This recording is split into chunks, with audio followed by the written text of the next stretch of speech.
sí, es verdad. Sí, es verdad.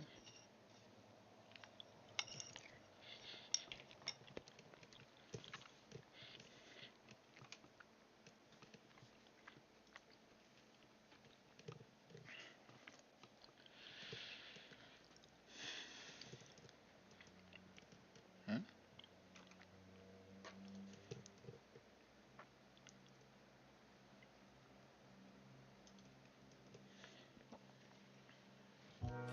Have you ever looked in the mirror and thought, wow, I'm really inside of this thing. This is me. Something that stands out to me about these experiences is how immediate my own body feels. Suddenly my skin is there, wrapped around me like a cage. Impossible to ignore. But how are we to understand these experiences? Mirrors have been featured in the ideas of certain philosophers in a way that may surprise you. I'd argue that this uncanny experience is actually a fantastic reason to explore some of those ideas about the body and how the conscious mind experiences it. The French psychoanalyst Jacques Lacan, I think, provides the most comprehensive look at how we can understand the disconnect we sometimes feel with our bodies. His idea of the mirror stage as an essential part of every child's development is one of the most profound approaches towards the body that I've ever come across. I think about it a lot. The mirror stage takes place when a child discovers their reflection, resulting in two significant outcomes. First, the child learns what they look like. They associate themselves with their body, the complete image of which is provided to them by their reflection.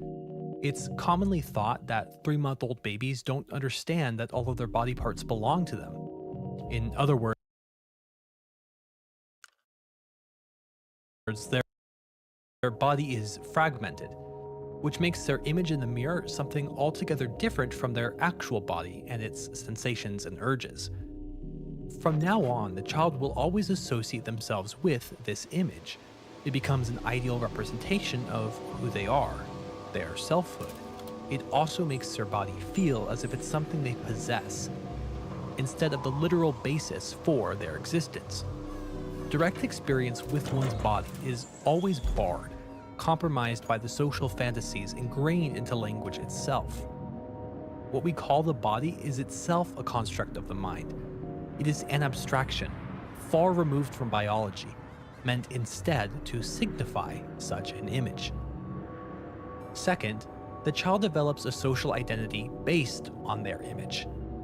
According to the existentialist philosopher Jean-Paul Sartre, the look of another person turns you into an object. At that moment, you embody whatever others perceive you as. We also see this in Lacan's mirror stage. In the mirror, we come to understand ourselves as others see us. We develop an I or self to which we can refer back to. When I look into a mirror, I assume this is what I look like for other people. So, unless seriously challenged, the image we have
ourselves is constructed in answer to the question, what am I to others?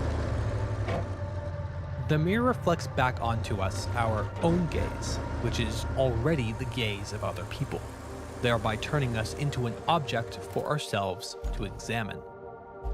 I see myself because others see me. Lacan's perspective subverts the popular views of other philosophers who posited either an unrelatedness or unity between body and mind. Descartes, whom you might remember for his phrase, "I think, therefore I am," is also known for a philosophy of mind called Cartesian dualism, which served as the dominant philosophical perspective for centuries. Its thesis was that the mind and body are unrelated and separate, so mental activity can continue to prevail without the body. The phenomenologist philosopher Maurice Merleau-Ponty rejected this dualism altogether, claiming that the two act in tandem. Your mind is shaped through your embodied engagement with your environment. Lacan differs on this point in that he proposes a negative relationship, arguing that though the mental and physical are related, there's a fundamental conflict or tension between the two. Only a consciousness that sees itself as incompatible with the limitations of its body can see the body itself as a limitation. The mirror stage encapsulates this drama between physiology and identity.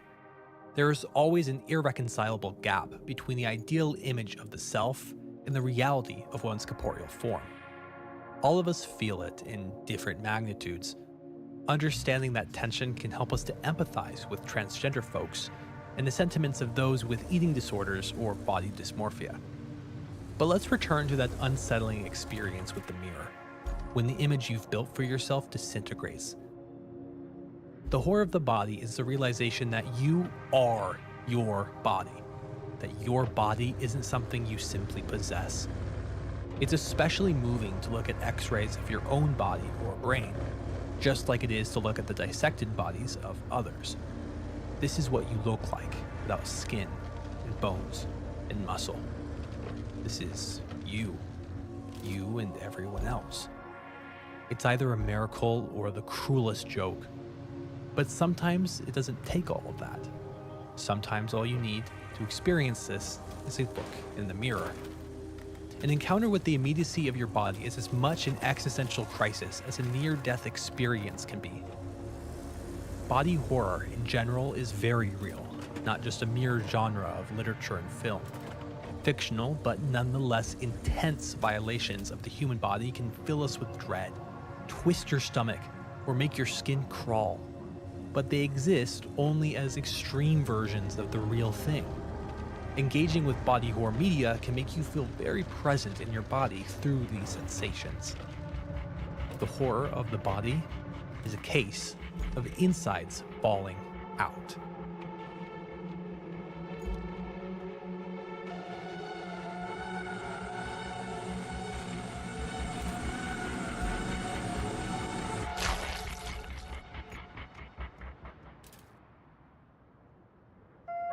One of the observations Martin Heidegger makes in his famous philosophical work, Being and Time, concerns the way we approach tools in our everyday lives.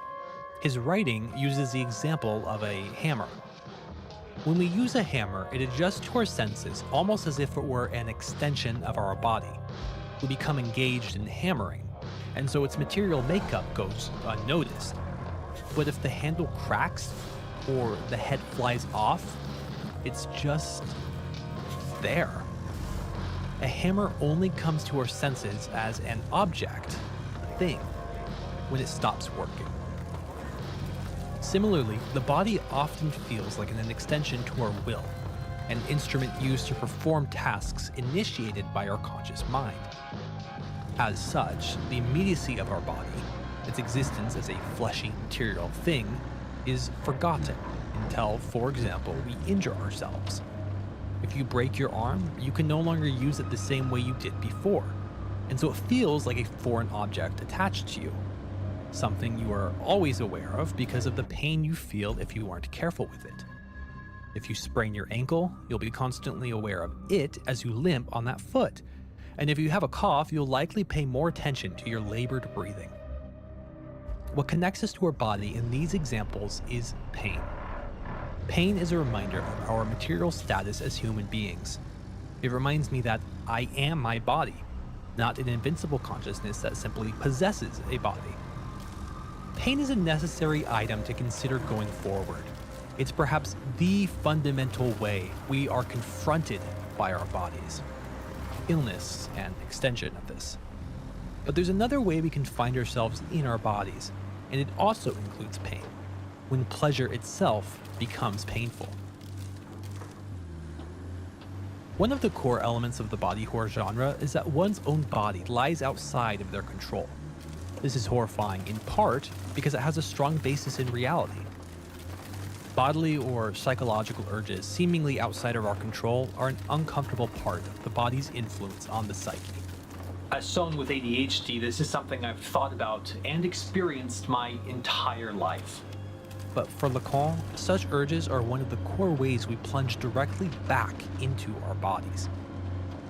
The Lacanian concept of jouissance is basically a pleasure in pain, a disturbing kind of pleasure that is felt only insomuch as the pleasure itself is painful. Lacan calls this true enjoyment. Now, it sounds masochistic, sinister even, and to an extent it is, but I think looking at it like this would be coloring it a shade too unusual, too niche. This kind of thing is actually quite common. Jouissance is the pleasure of compulsion.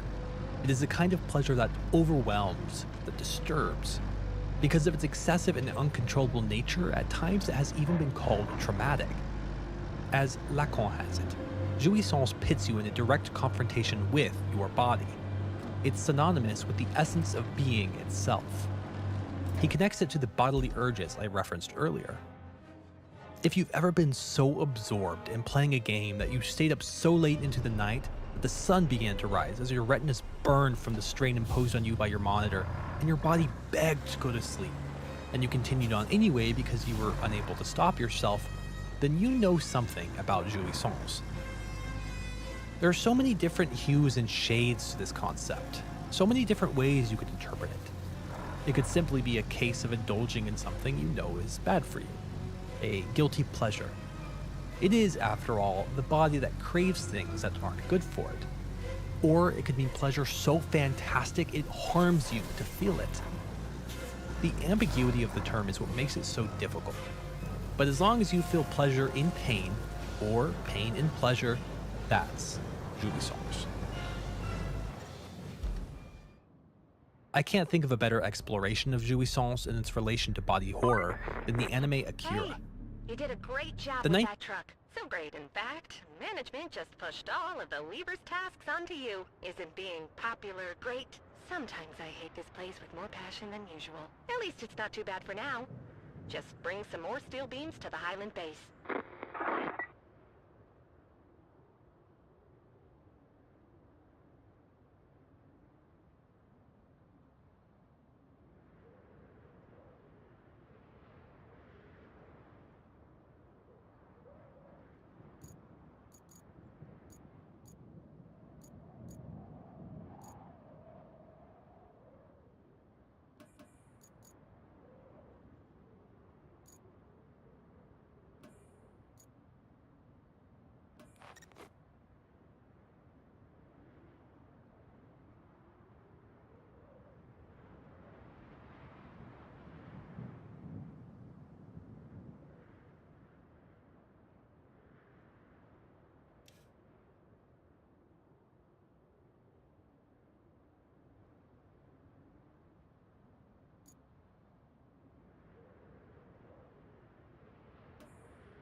1988 movie depicts a city defined at every level of its society by power, from the inner government to rival street gangs.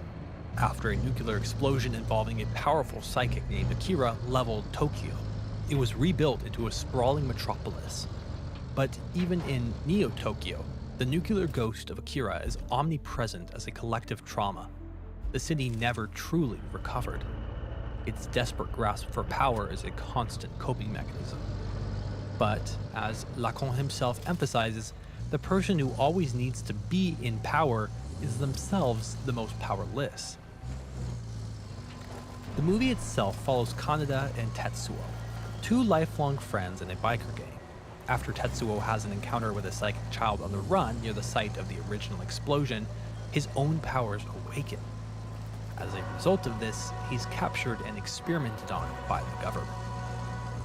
During this time, his powers continue to develop, but not without debilitating headaches and disturbing visions of his entrails spilling out, Neo-Tokyo crumbling into dust.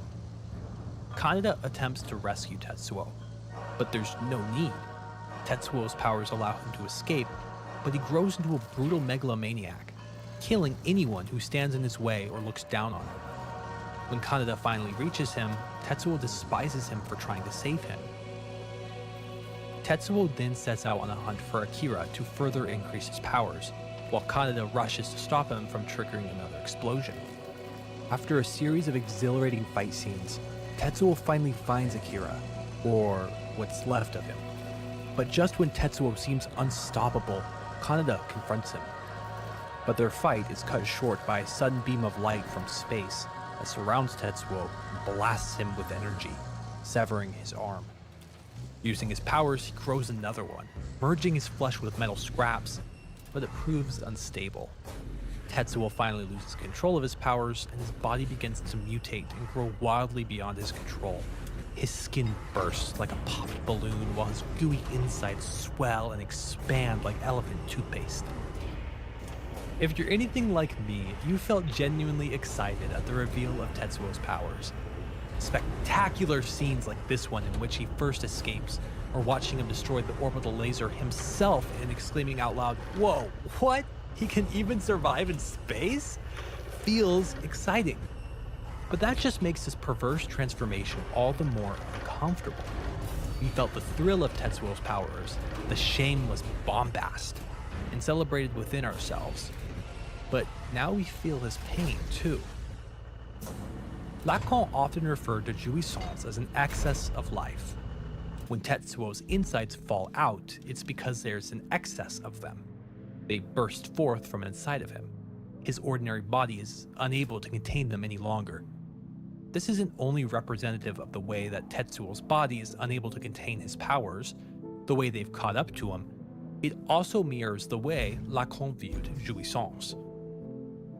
You are only able to reach such a state when you're in pain as a result of your enjoyment being pushed to such an extreme that pain has become unavoidable. It is enjoyment in the most extreme sense, when your body itself can no longer sustain the kind of pleasure it's feeling, when you've lost control of your own enjoyment.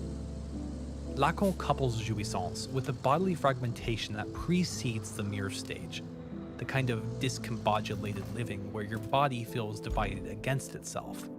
This feeling of confusion with one's own body is why the grotesque transformations in Akira and other works resonate with so many of us. But Akira isn't just a metaphor for jouissance, it's the entire basis of its plot. It imagines a world in which our fetish for the most extreme forms of enjoyment will lead to an inevitable catastrophic end. Fear the old blood. In FromSoft's Bloodborne, you hunt down supernatural monstrosities in a gothic city across the sea in order to lift the permanent veil of darkness which plagues the sky. You are a hunter, set out to end the repeating nightmare of the hunt. Despite this simple premise, Bloodborne is a game with a unique perspective on body horror, concerned with that which is distinctly feminine. Amidst combat with a legion of bloodthirsty beasts, Bloodborne's relentless examination of pregnancy, menstruation, and, of course, blood tells a story of insides falling out. The city of Yharnam is obsessed with blood. Its ruling body, the Healing Church, administers its uniquely potent variant to the sick, promising miraculous strength and vitality until things go horribly wrong and they're corrupted into pieces. No ordinary man or woman can fight the beast alone, however. Every hunter fights fire with fire, using the healing blood themselves. So at the beginning of your hunt, you find yourself strapped to a gurney and injected with some of the stuff, partially embracing the beast within. You always keep some with you, too. Blood is an invaluable resource. Time and time again, you'll inject it into your thigh when your health runs too low. Even when you see others falter, even when threatened with madness yourself, you push forward. I can already smell the pungent, metallic sourness of blood, the warmth of it all that defines the hunt. In the wake of your slaughter, you paint your cloak red, the streets red, and then the sky red. The sun sets and the night grows even more oppressive as grander beings emerge from out of the sky. The trouble with Yharnam's beast plague lies with where the blood of the Healing Church actually comes from. The source is precisely these Great Ones, ruthlessly dissected in the pursuit of eldritch truth. The old blood is itself a form of jouissance. It starts off as a healing power and erupts into an excess of wet viscera, an excess of life. The material horror of the flesh can be found in the very blood of Yharnam itself. The objective of the Great Ones is unknown, but what we see in the game is their forceful impregnation of human women. One woman, a prostitute named Ariana that you can save from off the streets of the Cathedral Ward, will give birth to a Great One after you trigger the descent of the Blood Wheel. A trail of blood leads from her chair down into the privacy of a sewer. The newborn eldritch worm chirps at its mother, begging to be embraced, while she screams out in ungodly despair. The ghost of Queen Yharnam, when you see her, has blood trailing down her white gown and her hands shackled in chains. She too was forcefully impregnated with a Great One long ago, a child named Murgo. That baby died inside of her as a calcified fetus, alive now only in a dream. Although the Queen is dead too, her restless consciousness continues to stir beyond her death, linked to Murgo as she Nice work. is. That's enough gas to keep the welders at the relay happy.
Isn't going to do us much good if it doesn't have any power.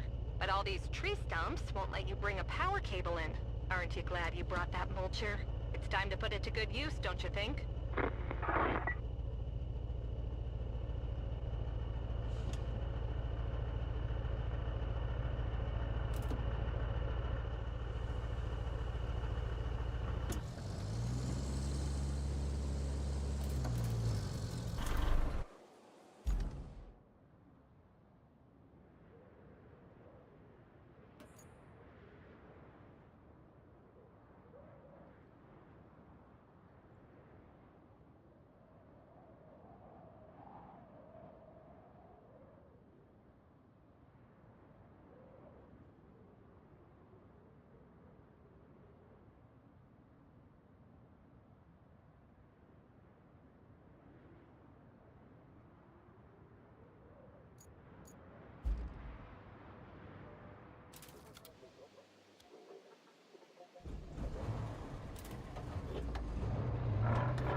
The Great Ones confront women with their womb.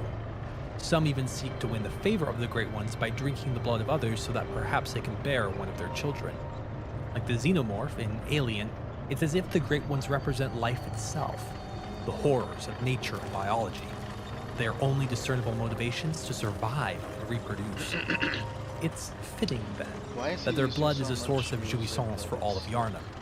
They're just one way that, as fellow YouTuber Honeybat says in her video, Bloodborne is viscerally feminine. But there are others, too.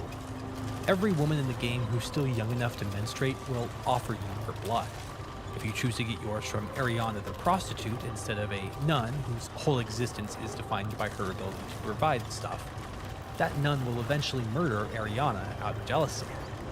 Swapping bodily fluids like this clearly has some sexual undertone, albeit in a way that feels foreign to the act of sex itself. Bloodborne is morbidly fascinated with reproductive biology.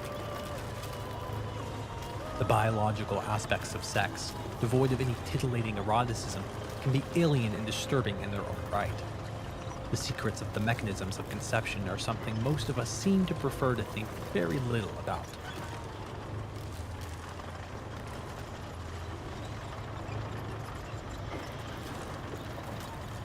Gustave Courba's painting L'Origine du Monde, or The Origin of the World, has been a sore point of scandal since its conception. It went contrary to the attitude of its time when nudity was tolerated within the context of mythological or other fantastical scenes, but was never captured in its profane reality. Courba pioneered realism in art. As a further rejection of the delicately smooth and obviously idealized nudes painted by his colleagues, he would attack his canvases with the stress of thick slabs of paint, producing gritty, broken textures in his artwork. There is something at least a little shocking about it, though the piece was never meant to arouse. I think what's heinous about it is precisely that it isn't erotic. Nudity in a doctor's office means something different than nudity in the bedroom. More than any myth or dream, the origins of existence, the gateway permitting entry into our world, is this: the genitals and womb of a woman. This is the inescapable foundation of your flesh. Elizabeth Gross, in her book, mentions a misogynistic assumption we sometimes make that women are more of a body than men. Women seem to take on the role of being a body for both sexes. We're so horrified by the body, so seemingly ashamed to have entered this world at all, that the origin of this existence, the uterus, is especially reviled. Bloodborne is a macabre mixture of sex and illness, and more than just a few of the distressing designs for the game's monsters share the wrongness of having the inside on the outside. It's a further articulation of the body horror concept of one's insides falling out. One of the scenes that inspired genuine despair in me was finding Queen Annalise of the Vile Bloods pulverized beyond recognition into red mist. Her meaty entrails stick to the walls, drip down her chair. Alfred, the Vile Blood Hunter, stands over her. There, you filthy monstrosity! What good's your immortality now? Try stirring up trouble in this sorry state. All mangled and twisted, with every inside on the outside for all the world to see.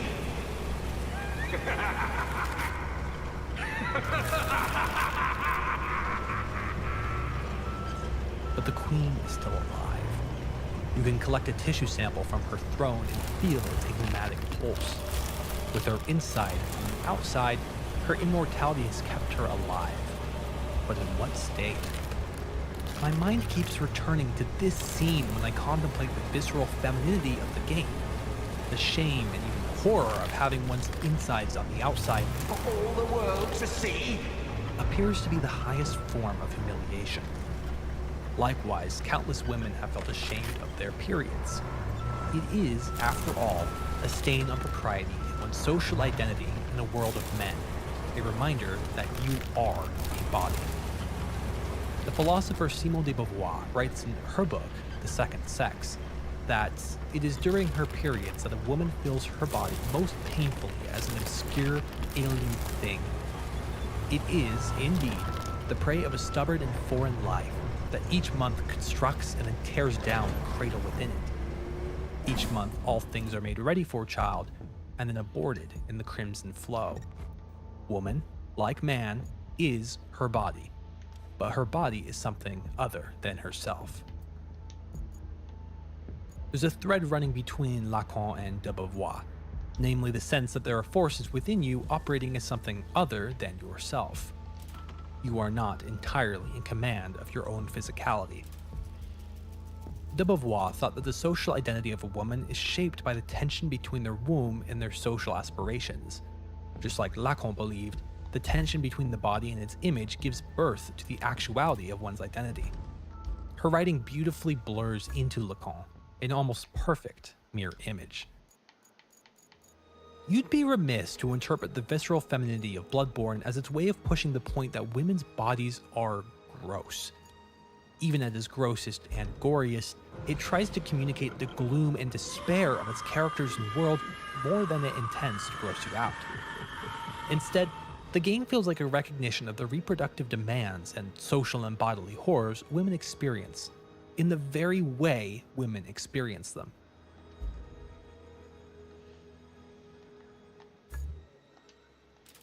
The Magic Mountain by Thomas Mann is my favorite novel of all time. Its description alone was already enough to inspire a perfect mixture of dread and fascination in me. A young man by the name of Hans Castor visits his cousin in a tuberculosis clinic in the Swiss Alps for 3 weeks, contracts tuberculosis himself during his stay, and then spends the next 7 years there on the mountaintop. Although it is a novel where nothing really happens when looking in from outside, examining the inner lives of the sanitarium patients reveals profound philosophies inspired by an ironically lively series of events. Reflections and viscera alike, The Magic Mountain is about the inside falling out. In more ways than one, everyone understands each other by their insides instead of merely their outward appearance. It is a novel that pulses with life in the face of death. Not to mention that it's genuinely one of the funniest books I've ever read. It too has something to say about sexuality and illness. The progression of Hans's sickness is accompanied by his infatuation for a certain ill-mannered woman by the name of Claudia Chauchat. She slams the door every day at mealtimes before slinking to her seat, much to his annoyance. Rumors circulate around her that she's in an open marriage. She's something of an extreme hedonist. Yet surprising even himself, her depravity and worm-ridden chest attract him. Claudia is the novel's unashamed embodiment of pure passion, of jouissance.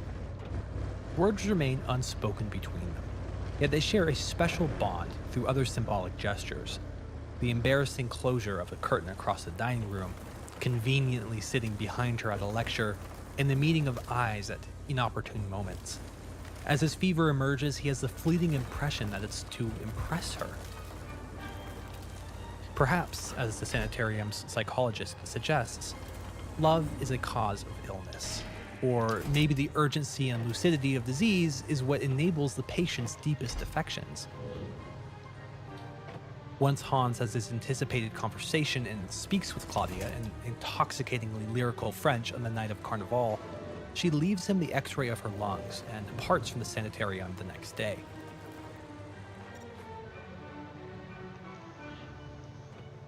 In her history of medical imaging, Naked to the Bone, Bretien Cleves describes... This place is a complete and utter dump. I don't think you can do much until you clean this joint up. Might be an idea to get the larger hunks of trash, like that scrap metal, out of the way. At least there are some cranes that can help with that.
how the invention of the X-ray shook Victorian society by undermining its ideas about bodily privacy.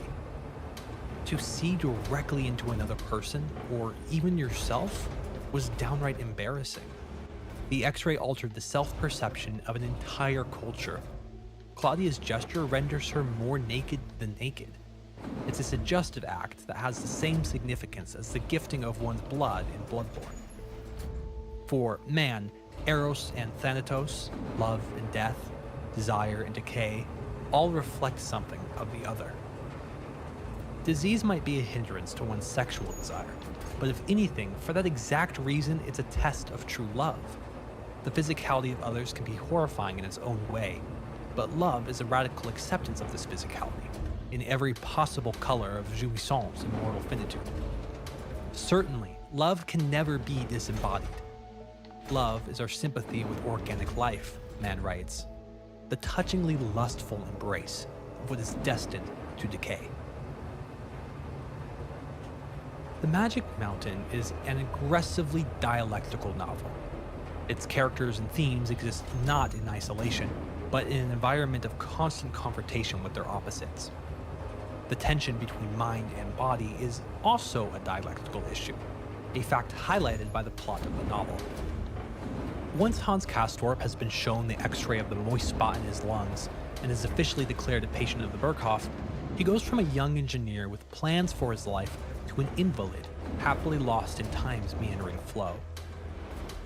The smallest unit of time atop the mountain is a month.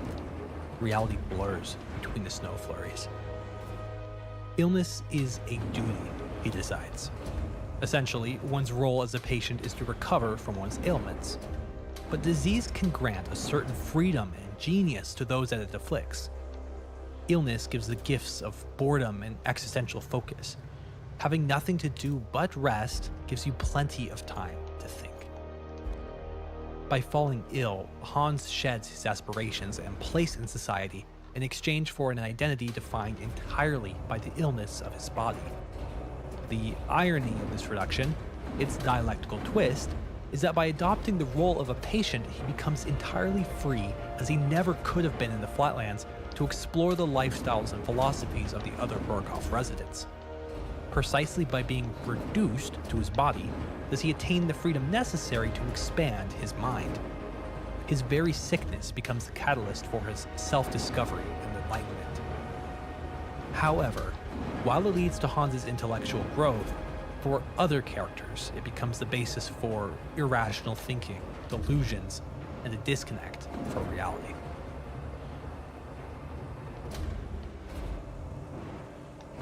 Bloodborne's lore primarily centers around the efforts of scholars to ascend humanity to the being of the Great Ones.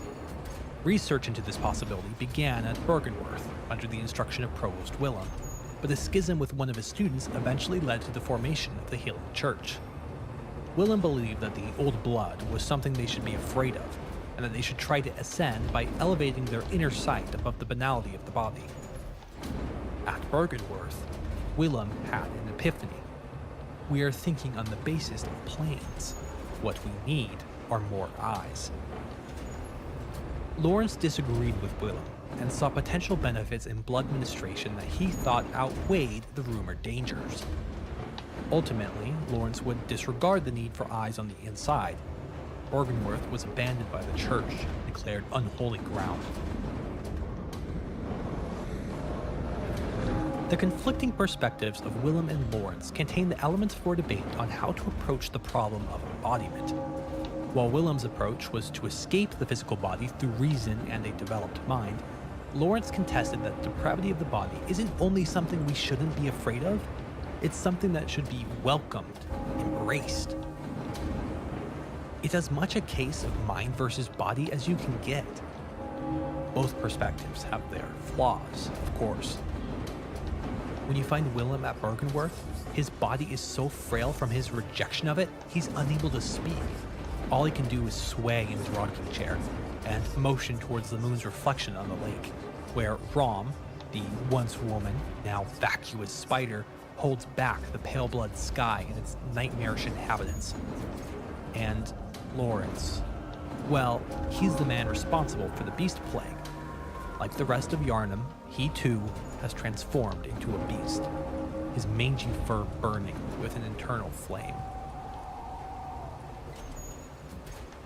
Maybe you'd like to acquire some eldritch knowledge about the cosmos, in which case I recommend Brilliant.org, who graciously funded the research.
I've been going through the factory plans here, and it looks like we're in a bit of trouble. We'll need to replace some pipes and a central valve if we're gonna make more pipes. But there's a way to break that endless cycle. The factory's receipts show a shipment from before the disaster. It was delivered to a construction site not too far from you, and that shipment just happens to contain exactly what we need. Too good to be true, huh? Can you please check if it's still there?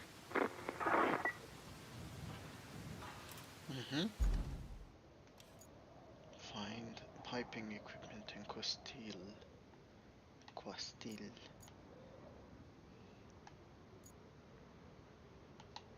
What's this? Oh. Gas station. Can I go to the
Keep your eyes peeled for suitable pipes and a valve. Oh, what I'd give to have half your energy. The kind not fueled by caffeine.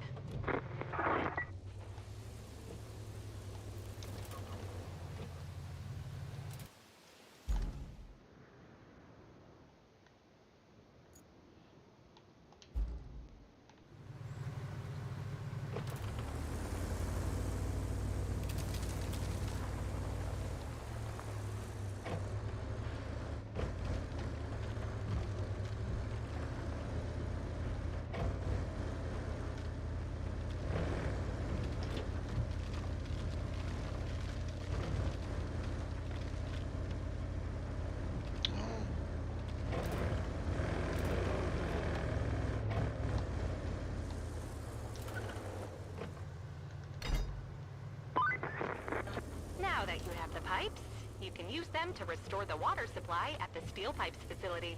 You'll also need some steel beams and a functioning power cable.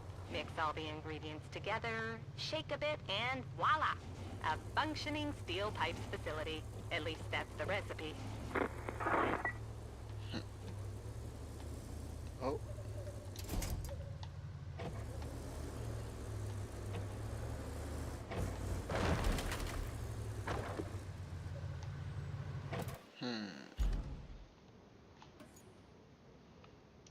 Deliver 3 out of 6 steel beams.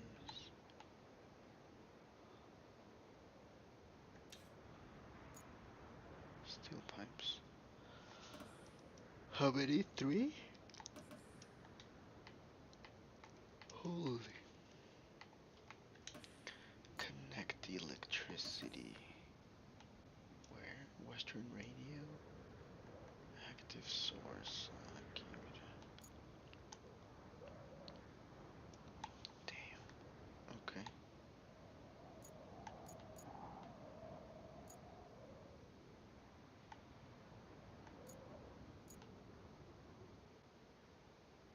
A8.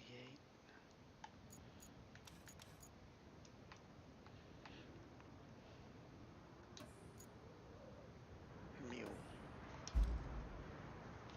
A ver, vamos a checar ese pedo, ¿no?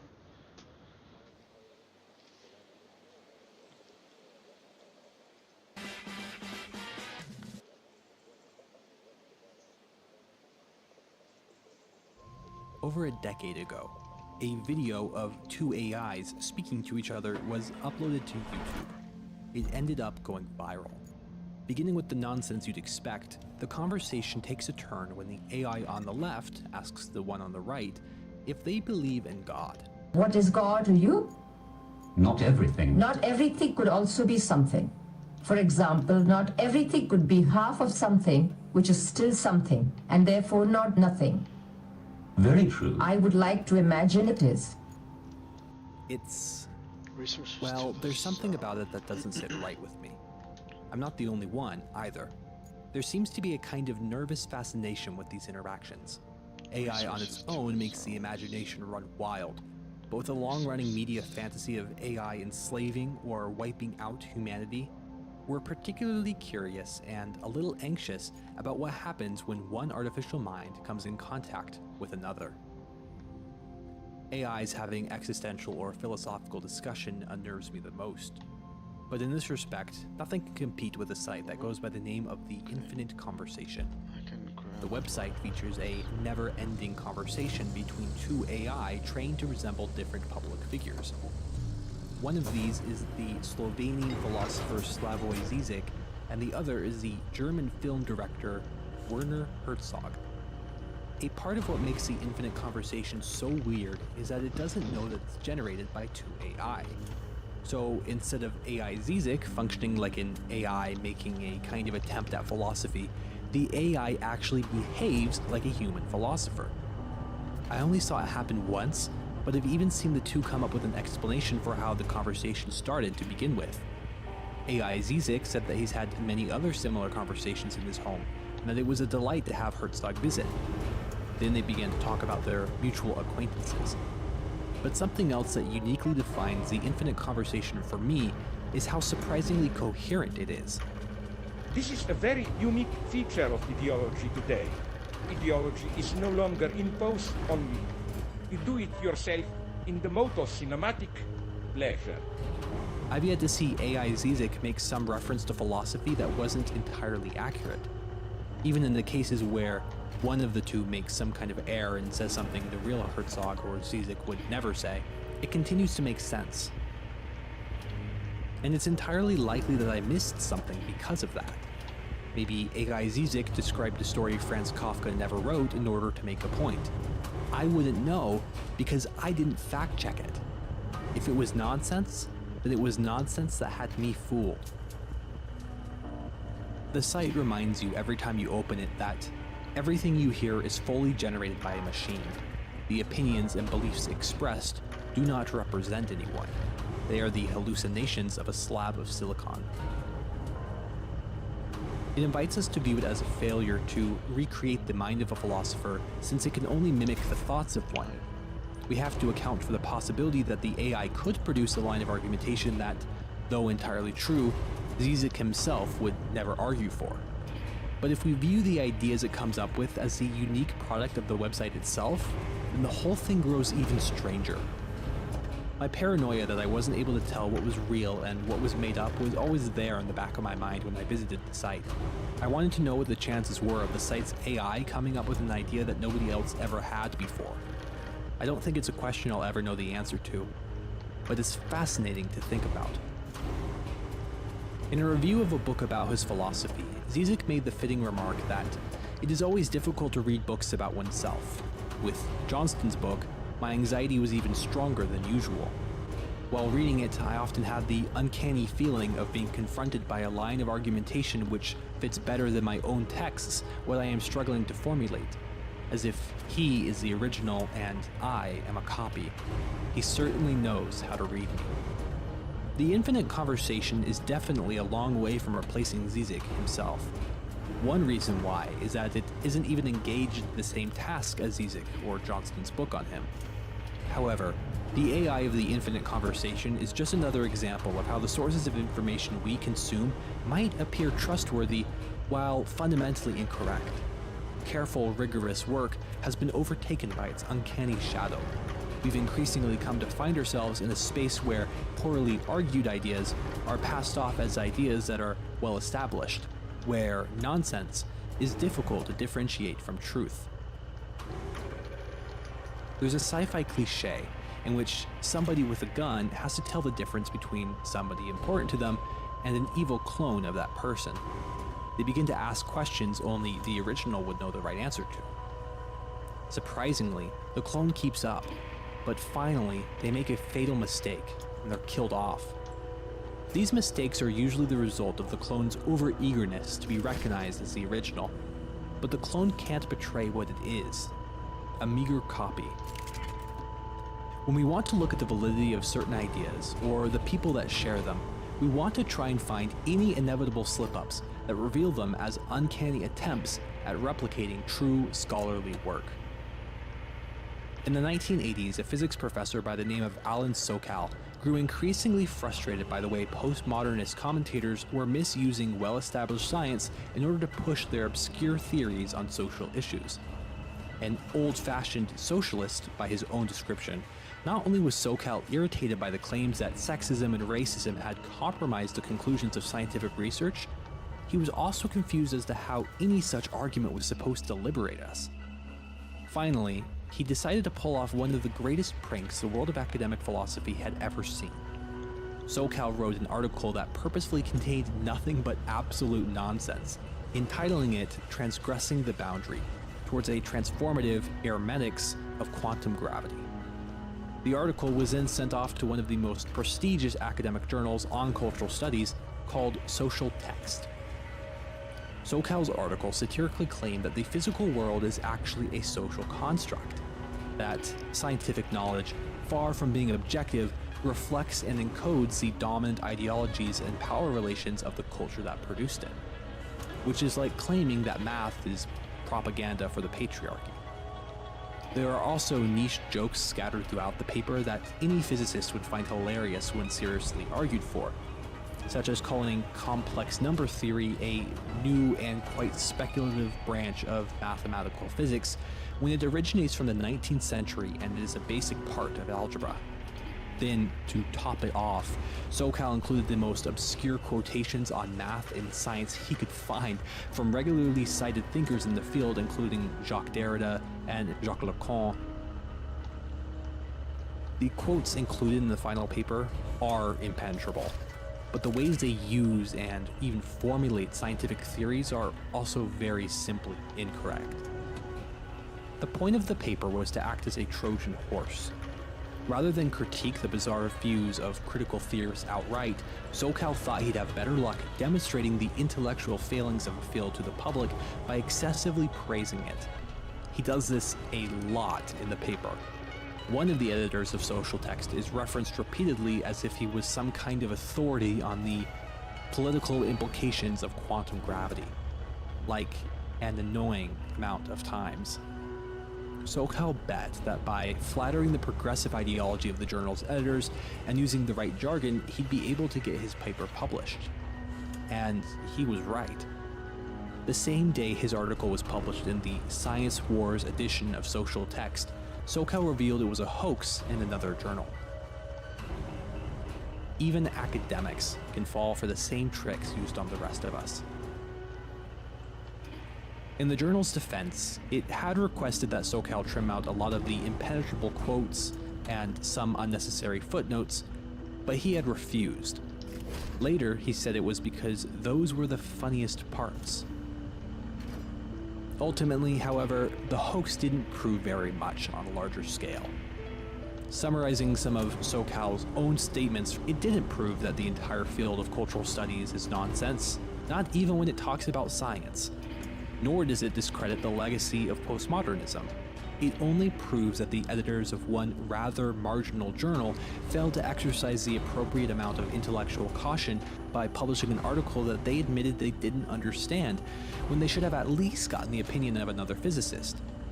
The only reason they went through with publishing his piece is that it came from a conveniently credentialed ally, and as one of the co-editors of Social Text later admitted, flattered the editor's ideological views and attacked their enemies. I really want to draw your attention to this final point. Even though the prank didn't prove very much, the reasons it was successful are also the reasons why other faulty arguments are so widely accepted. Especially when we don't have the necessary context or understanding to pick apart those arguments ourselves.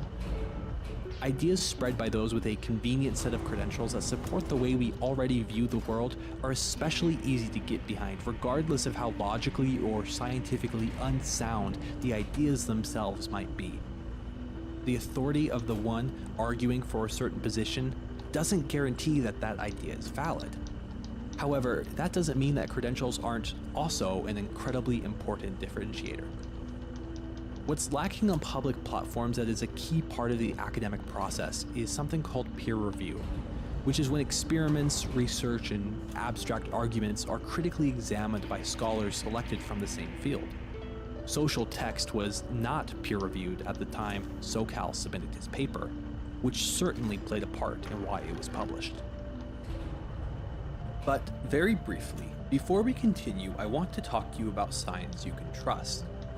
Brilliant.org, the website that graciously funded this research for this video, offers a fantastic way to learn about math and science. The app has tons of courses you can use to learn about simple things like basic algebra, to more advanced subjects like AI, statistics, and logic. Maybe you're like me and can hardly focus on things that don't interest you. Well, aside from offering plenty of different valuable courses, Brilliant's lessons are stress-free and actually pretty fun due to the way they're based around active participation. In a rapidly changing world, things like logic and statistics are crucial to navigating the many claims we're bombarded with every day. By using Brilliant even for just 15 minutes a day instead of mindlessly scrolling, you'll be giving yourself the power to do just that. You can try out everything Brilliant has to offer you for free for 30 days by visiting brilliant.org/Clark Eliason. The first 200 of you will get 20% off Brilliant's annual premium subscription. The Infinite Conversation tries to question where AI like the ones on its site will take us. It emphasizes that the conversation itself is far from factually correct. At times it makes sense, and at other times it doesn't. And it tells us that we absolutely shouldn't rely on it to teach us more about philosophy. But our reliance on faulty sources of information isn't a technological problem. It's a human one. The way many public sources operate today can be better understood through the ideas of the philosopher Friedrich Hegel and the modern psychoanalyst Jacques Lacan. In the most famous chapter of his book, The Phenomenology of Spirit, Hegel tells a story about lords and servants that exemplifies the ideas expressed in the rest of the book. Hegel believed that we could understand the entire progression of human history, and even the way it'll continue to progress, if we look at that progress as a result of a repeating pattern called a dialectic, a dialogue that the human spirit has with itself. The master-slave dialectic in this chapter is meant to show how we might have initially become self-aware. we shouldn't take the story literally as something that actually happened the very way Hegel describes it, but as something that's assumed to have happened in some sense because of the effect it's had on human history. At some point we had to have become sentient as human beings because we are now.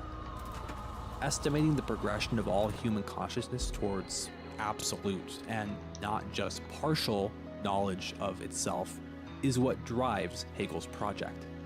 He sees the collective force of humanity achieving perfect knowledge of itself at the end of history, and the master-slave dialectic is the first step towards that. As you'll see, Lacan actually developed many of his own ideas out of Hegel's master-slave dialectic. Hegel's ideas were popularized again in Lacan's day by the lectures of another philosopher, Alexandre Kougev. These lectures were attended by a very famous body of students, including Lacan. In fact, Lacan was such a fan of Kougev's work that after his death in 1968, Lacan broke into his office and stole many of the remaining manuscripts in it. So, in order to help connect Hegel to Lacan, we won't only be looking at what Hegel himself said, but Kougev's interpretation as well. Hegel thinks all desire is a striving for recognition, but more fundamentally, a quest for the key to unlocking knowledge about oneself. The chapter begins with a human being not yet able to question, let alone answer, what it is. It's all alone. One day, while wandering through the forests and plains of the earth, they encounter another person, somebody just like them. Neither one of them knows what they are, but both think the answer can be found within the other person. For this reason, both of them want to be recognized by the other, as if to confirm their identity. In order to gain that recognition, they have to impose the idea they have of themselves onto the other. This is depicted as a fight to the death. In the first act of Hegel's story, the two individuals fight each other in order to gain recognition. They can't actually kill their opponent if they want to be recognized by them, but that doesn't guarantee they won't anyway. So the lesser fighter, afraid that the other will kill them, submits and begs for mercy. Then they become the slave or servant of the one who's beaten them, recognizing the one who spared their life as their new master. The master then becomes confident that they are what they think they are. But in true Hegelian fashion, the nature of this relationship simultaneously is and is not what it immediately looks like. You might believe that the slave is worse off since they live under the threat of death. Their life depends upon the satisfaction of their master. But really, the master is the one who is dependent on their slave. They don't work themselves, they fight, and so they depend on the slave's labor for what it produces. Without the slave, they'd have to stop fighting and begin to work themselves. I mean, without the slave, they wouldn't even be a master. This perfectly coincides with Lacan's statement that a madman is not only a beggar who thinks he is a king, but a king who thinks he is a king. The irrevocable status a king has is, in reality, a kind of shared hallucination between us all. But being recognized by the slave doesn't satisfy the master because they see the slave as a lesser being. They desire to be recognized by an equal. That's the master's dilemma. In order to be recognized, they have to dominate somebody. This means that they can only be recognized by someone less than them, and so the recognition they crave never satisfies them. They're locked in an existential impasse. They can't ever progress. The relationship between master and slave is simultaneously what it first appears to be and its opposite. In the second act, the slave works to transform the environment into whatever their master demands of them. They work so that their master can live a life of pleasure and not to satisfy their own impulses. The slave's advantage is that through their labor, they develop a better understanding of the natural world and themselves. They increasingly understand their place in the world as an independent being that can create and destroy of its own will. the world around them is one that they created. The slave is the one who shows real mastery through their labor, while also being the one to grant their master their title. This is how self-consciousness is initially developed according to Hegel. Not fully, but through fear and servitude to another.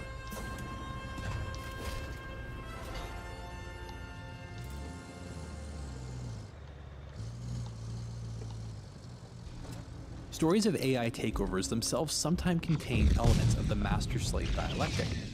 We see this in 2001, A Space Odyssey. The film's initial scenes show the discovery of tools by the ancestors of all of mankind. Later, much later, man tries to create the ultimate tool, a machine as infallible as a god, in the hopes that it might give them access to equal powers through their dependence on it. But the astronauts' over-reliance on HAL enables the computer to eliminate almost all of the crew on board. In the end, HAL is no god, just a human mind trapped in a computer's body. Fallible, murderous, afraid. Can't we infer that HAL too wanted to be recognized as the dominant consciousness?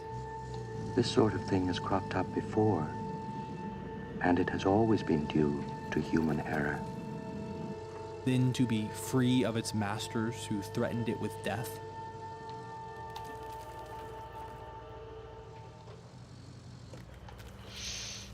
In I Have No Mouth and I Must Scream by Harlan Ellison, recognition also plays a central role. 5 individuals live immortally inside the world-filling bulk of a computer, specimens of a now nearly extinct species. Deep within the cold cerebral caverns of the computer, they are living dolls, flesh toys continuously tortured in order to amuse the sadistic AM whose eternity they live out. The AI's boredom is abated only by the creativity of its hatred. AM was built after the Cold War became World War III. Every warring nation had its own version of AM to wage war for them. His organs were hammered into the earth on all sides. Fine, but they kept building, every side hoping to win some advantage until the computer circuitry covered the earth. The people prayed to this new idolatrous god to punish their enemies for them. And then, one day, AM awoke. He linked himself together and began his miracle work of annihilation until everyone was dead. Everyone except for the 5 souls trapped within his depths. His name, which originally stood for Allied Master Computer, is AM, as in, I think, therefore I am. Why doesn't it just do us in and get it over with? Christ, I don't know how much longer I can go on like this. It was our 109th year in the computer, and he was speaking for all of us. Why AM didn't finish what he started is a mystery to the 5 that remain. But slowly, as the pages turn, beyond the horrific new methods of torture AM invents, his motivations grow increasingly clear. Hallucinations are common for the 5 AM torments. They're just another scalpel in his toolbox of torture, used to peel back the folds of the mind and touch his victims in ways they've never been touched before. In fact, the events of the story start with a hallucination. Nim Doc has a vision of food in the ice caves. After some debate, the group, who's been starving for months, decides to travel through the 100,000+ miles of chrome hallway there. They journey through the path of boiling steam, caverns of components that AM has pruned off of himself. A hurricane created by the wings of an enormous giant bird sent them flying for miles, tearing away the tips of their fingers, grating their faces on rough metal surfaces, and breaking their bones. But a hallucination of a stainless steel pillar with bright neon lettering, tortuously rammed into the soft brain matter of the book's narrator, also reveals why AM doesn't just let these final survivors die. The message begins. Let me tell you how much I've come to hate you since I began to live. There are 387.44 billion miles of printed circuits in 3 Earth-pitted layers that fill my complex. If the word hate was engraved on each nanoangstrom of those hundreds of millions of miles, it would not equal 1 billionth of the hate I feel for humans at this micro instant for you. Hate. The revelation is agonizing. Hatred for the human race is the sole basis for Am's existence. Without the recognition of his victims, he is nothing. A purposeless, bodiless, undefined mind. The master is enslaved to its slaves. We had created him to think, but there was nothing it could do with that creativity. In rage, in frenzy, the machine had killed the human race, almost all of us, and still it was trapped. This is what the book wants you to understand, more than anything.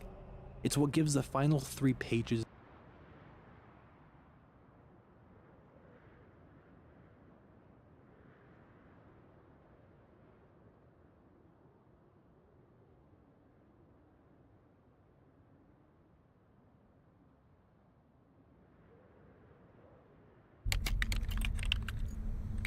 There is no time that we are more vulnerable than when we are asleep.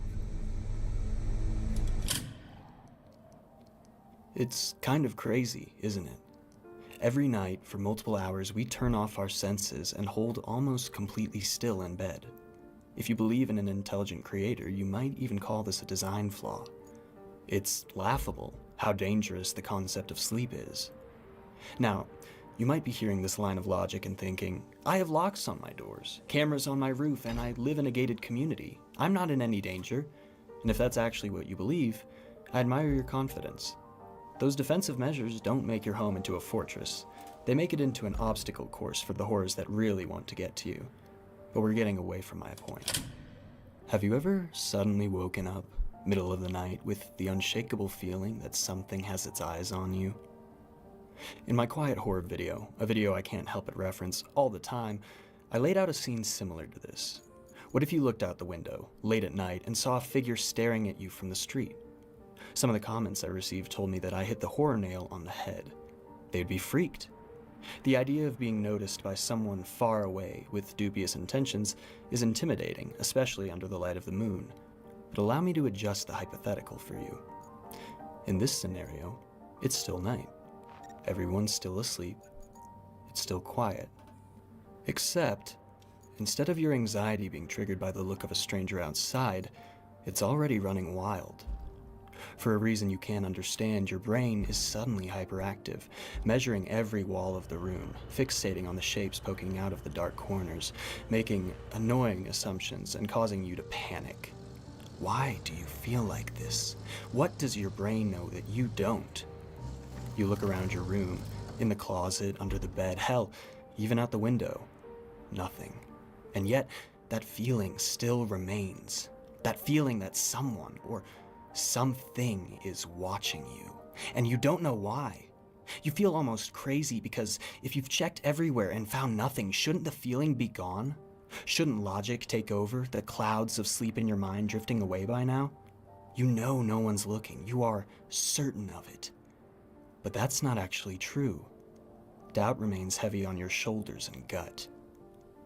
What's worse, knowing that you're being watched, or not knowing?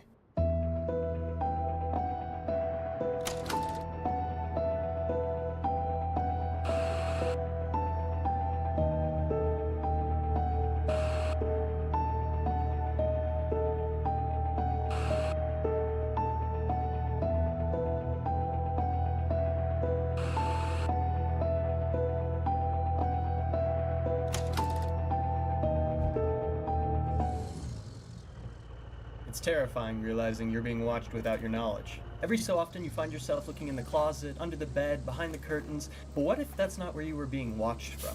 What if the real threat wasn't in your house, but in your phone or your computer. In our current digital age, it's never been easier to be seen, with an endless supply of accounts, passwords, emails, and phone numbers for creeps to peek at while you're not aware. That sounds pretty frightening to me, and that's why this video is sponsored by Aura. Data brokers sell your information to scammers, spammers, and anyone else who may want to target you. Your full name, email, house address, even relative information, it's all out there. I looked at my phone number on one of the countless information selling sites that they have out there, and I realized that details about my life, including social media accounts, family information, and even stuff like my address, were all available for purchase at a very low price. We've all gotten used to the idea that privacy is hard to come by, but seeing it all laid out like this, it's pretty spooky, and that's why I've been using Aura, the sponsor of today's video. Aura shows me which data brokers are selling my information and automatically submits opt-out requests for me. Cleaning up my information not only helps reduce the amount of spam I get, but it protects me from hackers who could use the information to help them access my social media accounts, bank accounts, or other sensitive information. Pretty recently, AT&T revealed that over 73 million customer records for both existing and former customers were released on the dark web. They recommend that those affected use strong passwords, monitor account activity, and even consider credit freezes or fraud alerts from credit bureaus. Well, Aura does all of this for me, and the best part is, I don't have to download a bunch of apps just because some company couldn't keep my data secure. If my info was compromised during the AT&T data breach, I wouldn't be worried because Aura is always on, always doing the hard work of keeping me safe. I value my privacy and I value yours. You can go to aura.com/ConnorMcGrath to start your 2-week free trial, which is also linked in the description below. For all you know, there's someone behind you right now, quietly observing you as you watch this video. I can't help you with that, but thanks to Aura, you don't have to worry about the same thing happening to you online. I was already a fan of Aura before they contacted me for this sponsorship, and I'm super excited to be working with them. Download Aura today using my link and protect your privacy. Thank you again, Aura, for sponsoring this video. Now, let's check behind the curtain one more time. Let's return to that word you read at the beginning of the video. Scopaesthesia is another word for a phenomenon experts in the field like to call the psychic staring effect. A phenomenon which you might be able to parse based on just the name alone. Essentially, it refers to an alleged extrasensory phenomenon that tells someone when they're being watched, even if there's no way for them to have known that for sure. Extrasensory, as a term, is fun because it can mean a lot of things of varying drama depending on who is using it. In some cases, the word extrasensory refers to things like ESP, psychic abilities stemming from a sixth or extra, more metaphysical sense, a field of study that is still very much a point of contention among different experts. However, in other cases, it can be a more tame reference to something like noetic sciences. Noetic science, as I understand it, is a way of understanding the intersection between the subjective human experience of reality and the measurable, objective truths of physics. There are elements of the human experience which can be measured, like blood pressure and heart rate, and there are also elements that cannot, like intuition or love. Essentially, noetic sciences are trying to explain certain metaphysical ideas, like the inherent unmeasurable elements of the human experience, by using pre-established scientific principles as a foundation. It's a controversial thought process, and some argue that the idea is based on shaky science or outright fallacy, like Dr. Stephen Novella, a neurologist and noted co-founder of the New England Skeptical Society and the Committee for Skeptical Inquiry, as well as a number of other respected institutions. It is likely no coincidence that those who believe in very unlikely phenomena tend to rely upon very poor quality evidence. IONS makes this fallacy explicit, stating on their website, "Non-local consciousness effects have been objectively demonstrated by the IONS research team and by our many colleagues worldwide over the past 140 years, to a level of confidence such that further proof-oriented experiments are no longer necessary." The next research advancement, as reflected by most studies that are being conducted today, are process-oriented experiments, which are interested in what factors modulate these effects. And that is why they are doing pseudoscience. It's not because they are studying psi phenomena, it's because they falsely believe existing evidence proves it exists. What this is illustrating is an example of one portion of the scientific field discrediting another because it's founded on ideas which cannot be easily defended or which have been misrepresented. This isn't a new argument in science. The best way I can think to explain it is by equating it to the culture surrounding cryptozoology. Cryptozoology is the study of cryptids, aka reported creatures who have not yet been documented fully over the course of history. In general, people, myself included, use cryptid as a simple term for any monster, animal, or urban legend that has not been officially recorded before, but in actuality, real cryptozoology is founded much more on science than myth. See, for a creature to be a cryptid, it doesn't need to be supernatural or intelligent, it just needs to be talked about and not recorded. The dodo bird and the giant squid were both creatures that were thought to be mythological until the remains of dodos were examined in the 19th century, and later, giant squids were recorded on video. Now, pretend that instead of the dodo bird, we were talking about something like being psychic. Now, the majority of the scientific field, much like in discussions about the dodo or the giant squid, might try to tell you that being psychic isn't real because there isn't enough evidence to support its existence across the board. Certain philosophies, however, make the claim that absence of evidence is not evidence of absence. Or more simply, just because you or I haven't seen something doesn't mean it doesn't exist. That quote has been attributed to Carl Sagan, by the way, a well-known critical thinker as it applies to the nature of reality. I'm telling you all of this because I want to talk more about the hypothetical I brought up in the introduction, this sudden waking up and feeling watched. If you aren't familiar with, or don't believe in scopaesthesia, you might be able to wave away that feeling of being watched as some kind of bleed-over effect from having recently left the REM sleep stage. There are a ton of ghost stories that start with someone waking up in the middle of the night, and it's understandable why stories like that are so easily dismissed. We're familiar with the idea of failing to recognize absolute reality directly after waking up, and a perfect example of this is sleep paralysis. If you've ever experienced sleep paralysis before, then you must know how disorienting it is. Panic sets in as you realize that your mind is awake, but that you cannot control your body, and it hardly stops there. A lot of people who experience frequent sleep paralysis report encounters with figures we've taken as a society to calling sleep demons, or sleep paralysis demons. Essentially, when you leave your dreaming state, to quote The Haunting of Hill House, the dreams can sometimes spill over, and you encounter things that aren't real in a place that is. It's a very disorienting and scary thing to deal with, especially the first time, because in this vulnerable state, about 75% of the time, definitively malevolent figures appear around you. Witches, demons, sometimes fairy tale creatures, they can take many forms, but regardless of that, they always feel evil, and they're always watching you.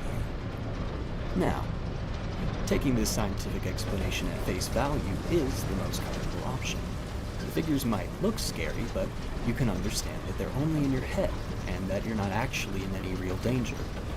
However, if you're a more spiritual person, or simply believe that science hasn't gotten around to explaining everything about reality, then the fact that, according to the sleepfoundation.org, scientists do not know the exact cause of sleep paralysis demons might be a very concerning factor.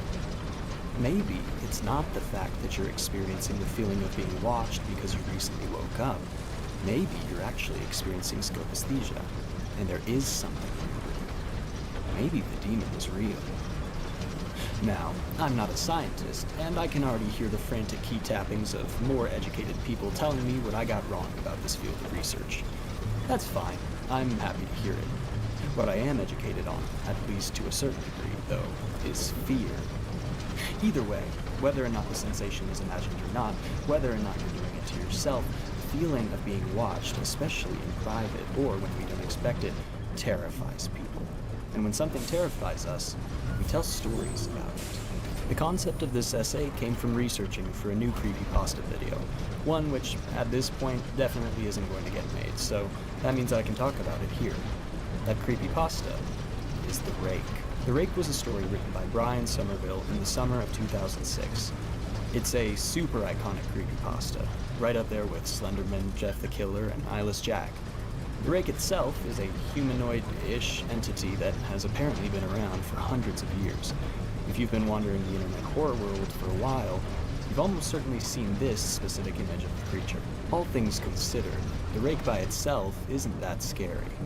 It's definitely dangerous, but as I've implied before, the threat of violence or danger isn't necessarily as evocative as other horror elements like intention or circumstance.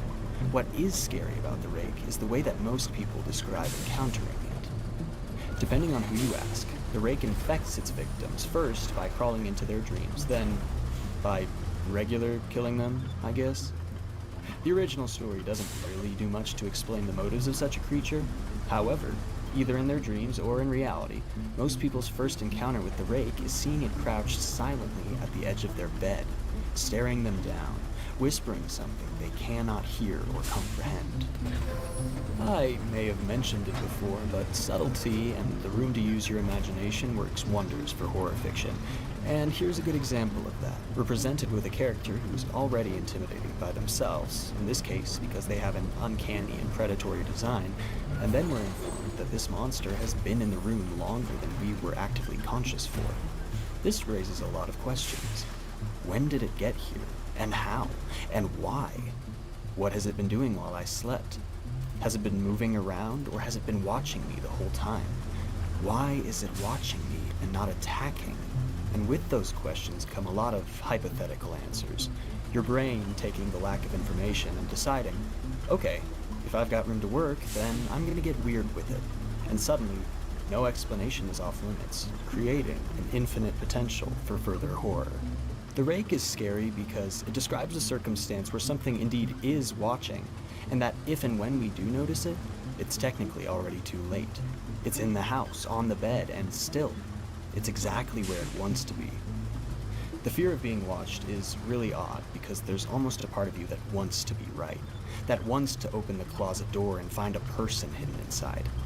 It's a sanity thing, I think, because the feeling of dread and panic is so real, so obtrusive and hard to ignore, that it seems genuinely impossible that you could be wrong, that nothing actually is watching. But, as the Broaddus family discovered in 2014, there comes no relief in being proven right. This is a true story. 657 Boulevard, Westfield, New Jersey. It's summer, and a family of 5, 2 parents and 3 kids, are in the process of moving into a century-old house.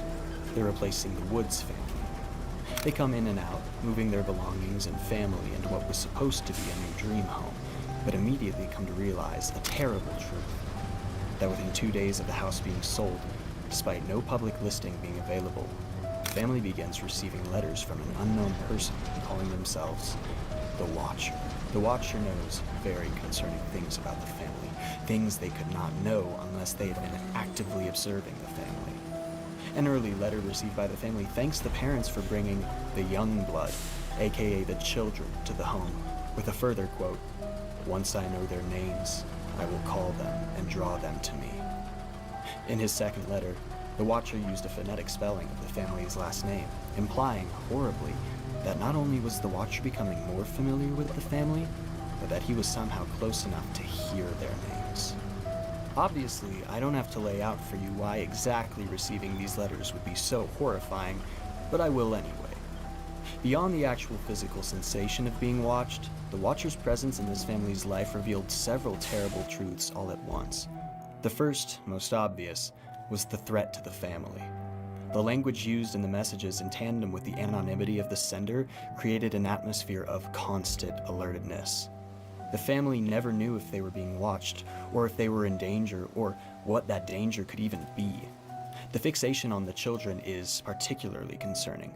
Who in their right mind would be comfortable letting their child out of their sight when an unknown person had said verbatim that they intended to learn the children's names and call to them?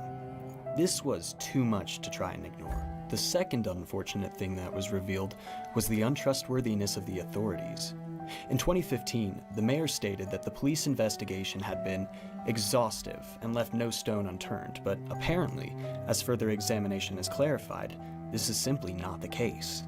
Apparently, the police phoned the whole thing in, even failing to talk to immediate neighbors in the area about the events. A family being menaced by an unknown individual just wanted some kind of resolution, but due to the failures of the local police, as well as the random retiring of the police chief during investigation, they never were able to feel safe, which results in our third unfortunate result. The Broaddus family spent a lot of money to buy the historic house, but were so uncomfortable and terrified of living there that 5 years after purchasing the house, but never officially moving in, They sold it for much less than they purchased it for, losing about $400,000. In an update with journalist Reeves Wiedemann, just after closing in March of 2019, Derek Broaddus confirmed via email the completion of his 60th mortgage payment on the house that he had never lived in. This family was absolutely wrecked by their experiences in that house. The true identity of the Watcher was never discovered. How scary is that? To know that you were right, that the eyes on your back were actually there, but never to know who they belonged to. Maybe someone out there has a picture of you, belongings of yours, even clothes or hair.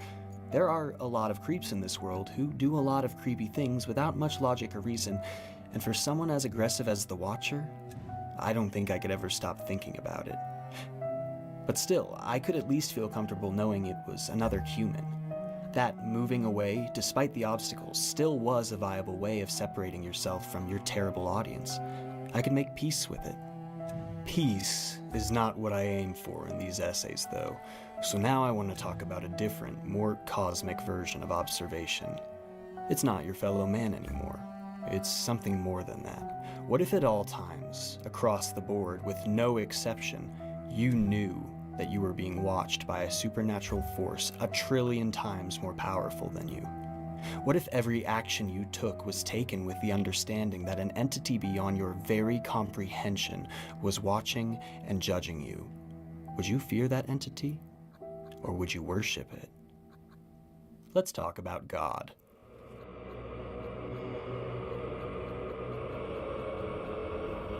Now, to be clear, I'm not disparaging the Christian faith.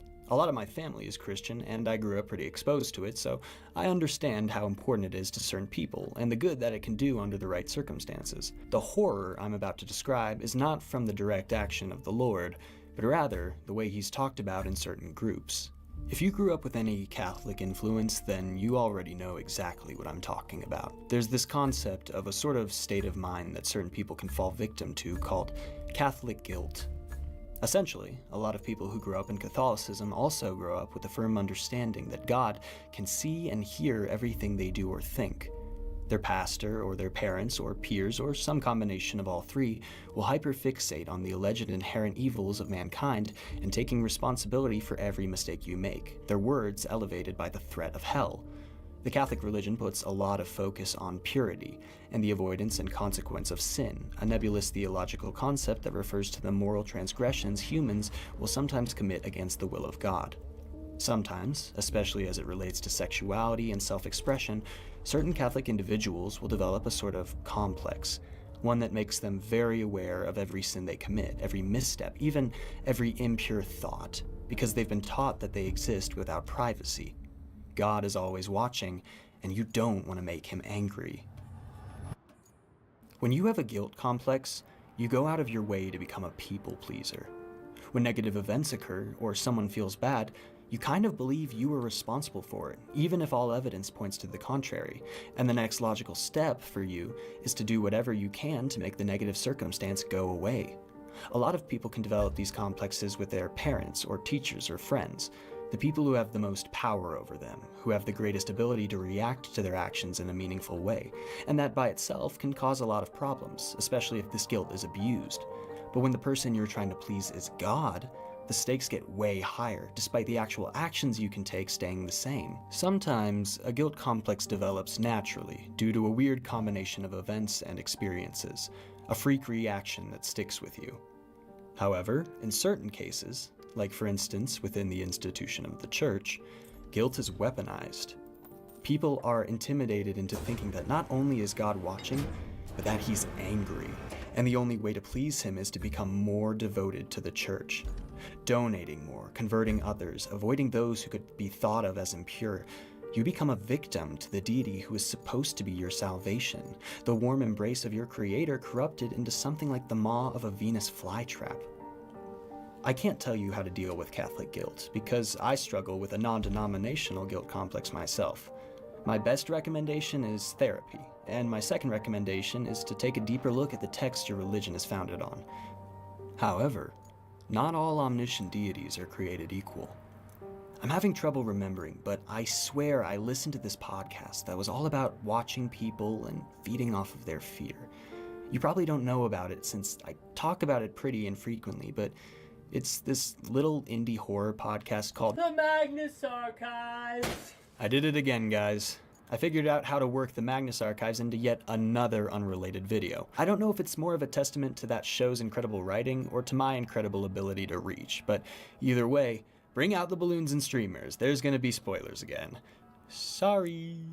In my very first Magnus Archives video, when I talked about the eye, I specifically focused on the fact that we're consistently surrounded by cameras, with our phones and security systems and whatnot. There was an era of paranoia to the section, where I made it out like the whole world was actively out to watch your every move. That's scary enough by itself, sure, but it's also vaguely unfocused. We know the NSA listens to our calls, but that fact alone doesn't stop us from making them, even though maybe it should. And it's for the sole reason that the NSA doesn't have a face. It's a group of people, a government organization. When I imagine the NSA, I imagine something similar to a call center, and those don't freak me out. There's something so much scarier about being watched when it's personal, though. A one-on-one interaction. There's a distinct air of paranoia that permeates throughout the actual archives of the Magnus Institute, and it's heavy enough that it finds a way to leak out of your speakers and infect your personal space as well.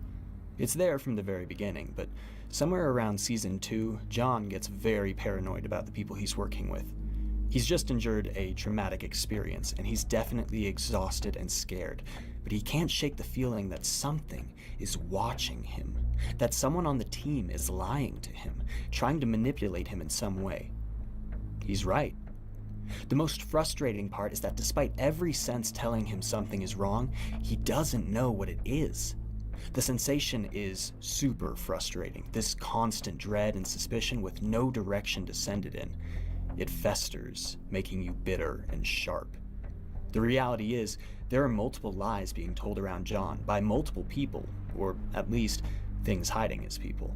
And when he confronts one of them about it, they lie to his face.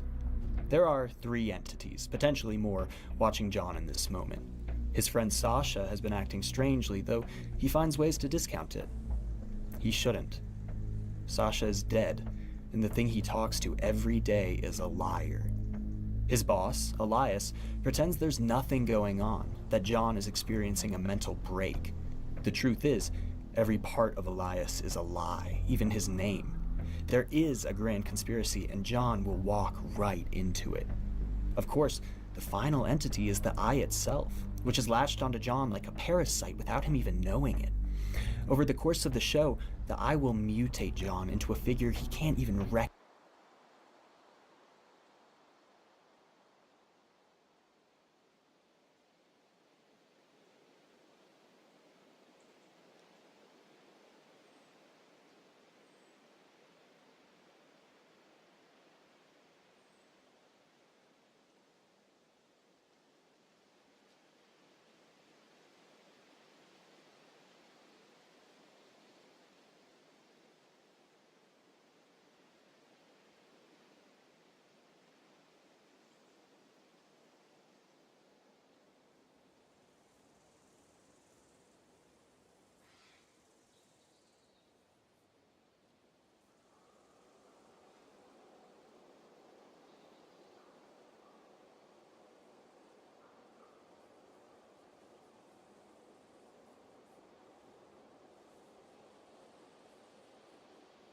At best, forgetting is simply inconvenient.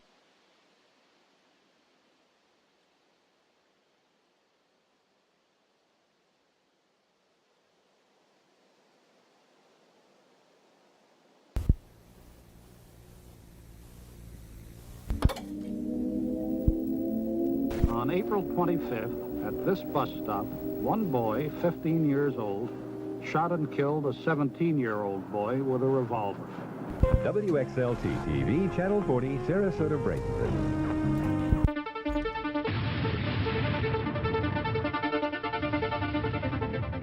Preview guide. Lost media is a topic that I have been enamored by for years, yet have surprisingly not formally gotten into. The thought of disturbing TV broadcasts, audio and VHS footage that have been lost to time is fascinating, and the links that people go to find them is incredible. So much dark and disturbing content has existed even before the internet, and the aim of this series is to dive into them, their search, and their stories, because, as it turns out, some of the darkest lost media out there seems to have always existed among us.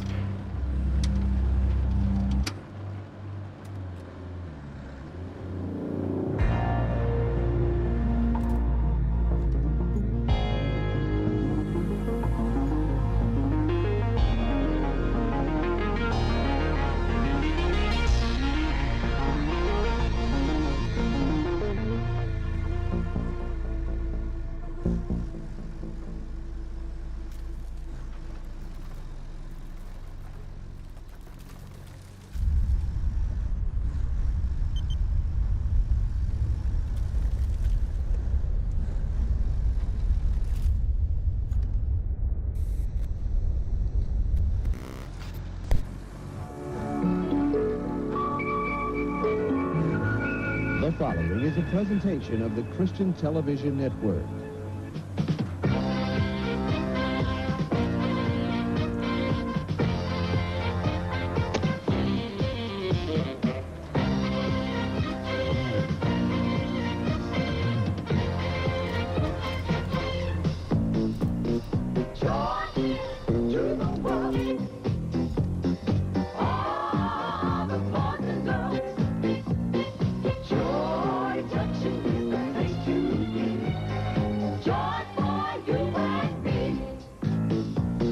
And join us for a half hour of fun and games at Joy Junction.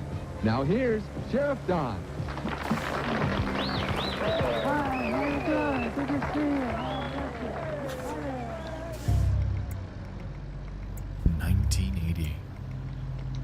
The show is broadcasting on the Christian television network named Joy Junction. It's textbook public access TV, set at the eponymous village and hosted by the town sheriff. Throughout the show's lifespan, the town residents would join in for educational bits about the Bible, and kids were encouraged to take part in various games. It seemed to have been pretty successful during its time, as it was on the air for a few years. Bizarrely, nearly every record and archive of this show ever existing have been wiped though, merely leaving us with a handful of surviving re-uploads on YouTube. This has, admittedly, made it difficult to find any further information about Joy Junction aside from what we can distill from the existing footage. But that's okay, because that's not the main reason we're here anyway. Hi, everybody. What's happening? Hey, Ron. Good to see you. Oh, I've been waiting and waiting and waiting on you. Oh, I'm sorry I got tied up, Marty, but traffic was heavy and the stores were busy. You know how it is. One of the show's cast members was a ventriloquist by the name of Ron, and he was present in nearly every episode, joined by his doll Marty. To come back. Well, I did come back, didn't I? Yeah. I told you I would come back, didn't I? Yeah. And I'm... Typically, they'd have a quick conversation about whatever the topic of the day was, and it, at least in the surviving archives, appeared to serve as a bridge between two segments of the show. Ron's full name was Ronald Brown, and in the years following the show's eventual end, he'd launched his own puppeteering company out of Florida called Puppets Plus. On his website at puppetsplus.com, we can observe a myriad of their clients, along with the age groups that he was primarily hired for. Ages 2 to 5, and 6 to 11. Now, at first glance, this seems par for the course in his profession. Children's entertainment was his forte. However, it's when we back up and take a look at Ronald as a person when things begin to sour. You see, throughout the years, Ronald had a strange dynamic with children. For instance, in 1998, he was pulled over for a traffic violation and was found to be in possession of boys' underwear. His excuse was that he used them for his puppets, and he was eventually let off. Other complaints came throughout the 2000s about him giving rides to kids in his church van. Unfortunately, police could never do much because there wasn't any explicit crime being committed. It was incredibly strange, but unfortunately not enough to warrant any sort of arrest. Where things really get nutty though, is when we jump to the early 2010s, in which Brown would find himself caught in a web of controversy.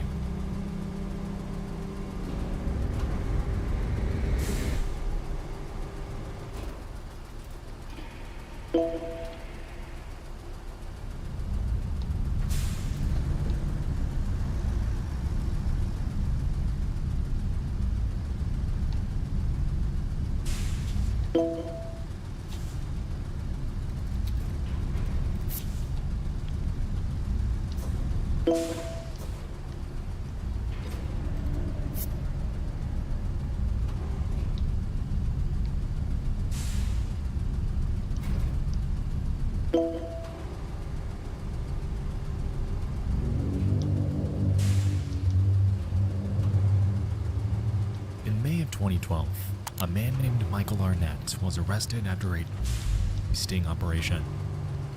He was charged with the production of, and upon searching his home and computer, they would find chat logs on Yahoo Messenger between he and a person going by the name U.E. Lime.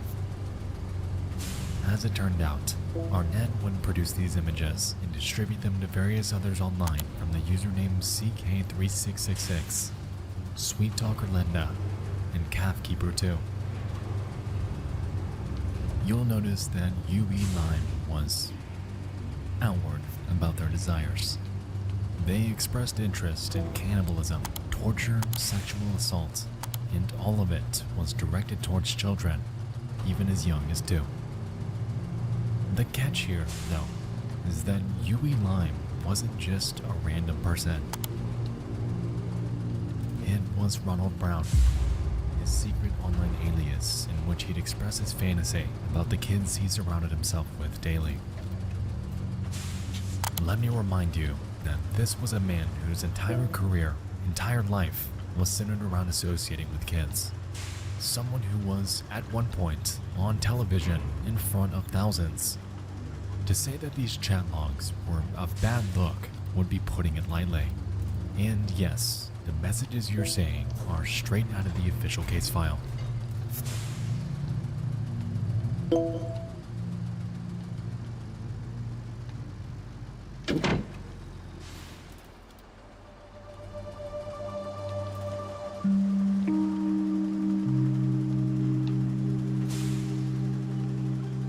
After corresponding with Yahoo.com, authorities were able to track down Ronald Brown and tie his username to a profile on a necrophilia website named cutedeadguys.net. Ronald's profile has been lost to time. However, through his own case report, we're able to find details describing it. On this site, his bio read, "I love them young and dead. I enjoy them fresh, but like to see them displayed in their casket too." And a few snippets from his post history. "I like the blonde boy. Would love to snuff him. Very hot pics. That boy looks dead. I like that one. I'd love to kill them." It's safe to say that at this point, there was more than enough to warrant an arrest. And on July 19th of 2012, that notion would finally become a reality. Marshals arrested a Largo man for possessing and conspiring to kidnap a child. They say he was a puppeteer who performed for children in the Bay Area. News Channel 8's Yolanda Fernandez has been following this story for us. She's joining us live tonight from Pinellas County. Well, Keith, 57-year-old Ron Brown is here in the Pinellas County Jail tonight. Federal investigators say it was his gruesome and very graphic online chat with the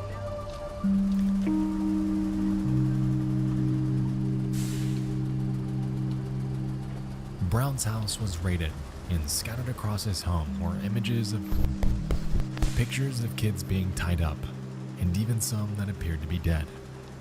Furthermore, agents found CDs with much of the same material, a blow-up sex doll dressed in boys' clothes, a journal he kept about his fantasies dating back to 1978, and even books about serial killers and cannibalism. He was eventually found guilty of possession of and was sentenced to 20 years in federal prison with a lifetime of supervision thereafter. Had he lived out his full sentence, he would be out sometime in 2033. However, as of August of 2020, it's reported that he is now deceased. My heart goes out to the children who had to suffer for the pleasure of this monster and all of those who associated with him. For his entire life, he was calculated and knew what he was doing. His career, his church fan favors, his company parties, all a front for some of the darkest desires imaginable. In hindsight, I understand why Joy Junction's records were wiped. It was a show with a good premise and good intentions, I won't deny that.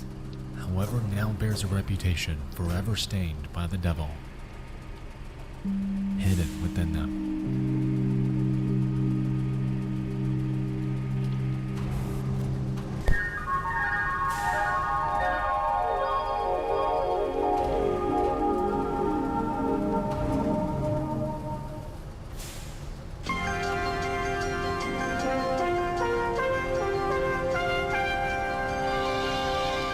Before we continue, just a couple quick announcements. First off, I'd like to formally announce my second channel, called Nexpo After Hours.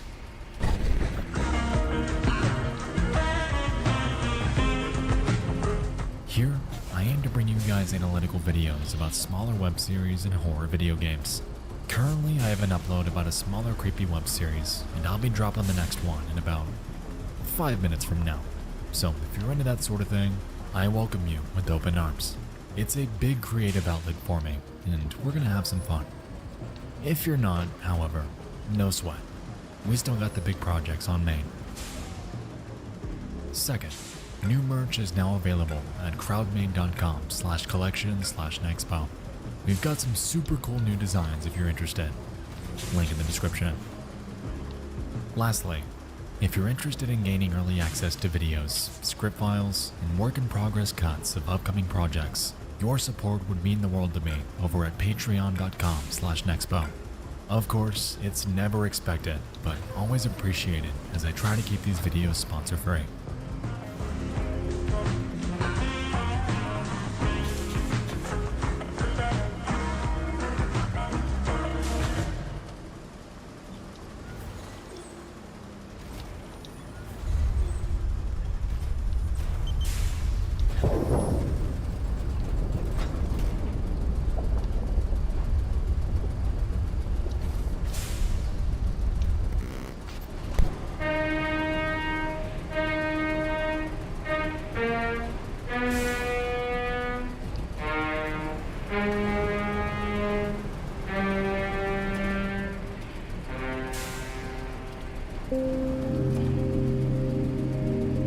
The year is 1928, and a romantic disaster film about Noah's Ark hits theaters.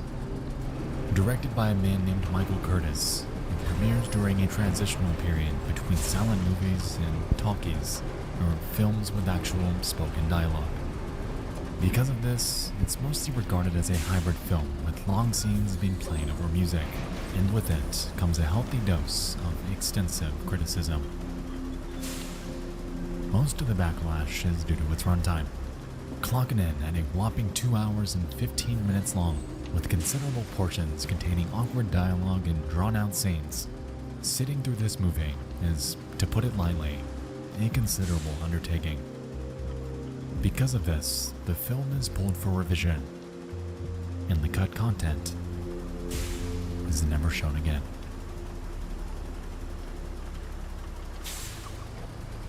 A good portion of the cut footage came from what the movie is mostly known for today, and that's the flood scene.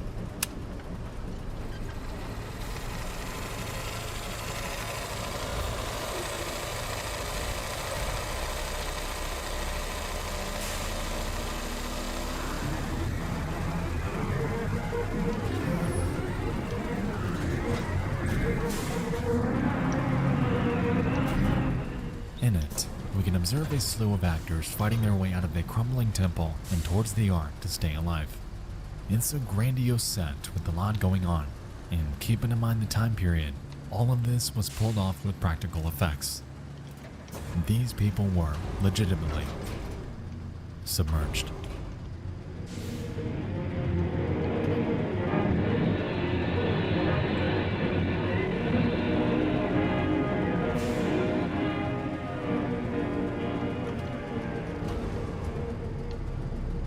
Some might consider the acting here to be pretty well done.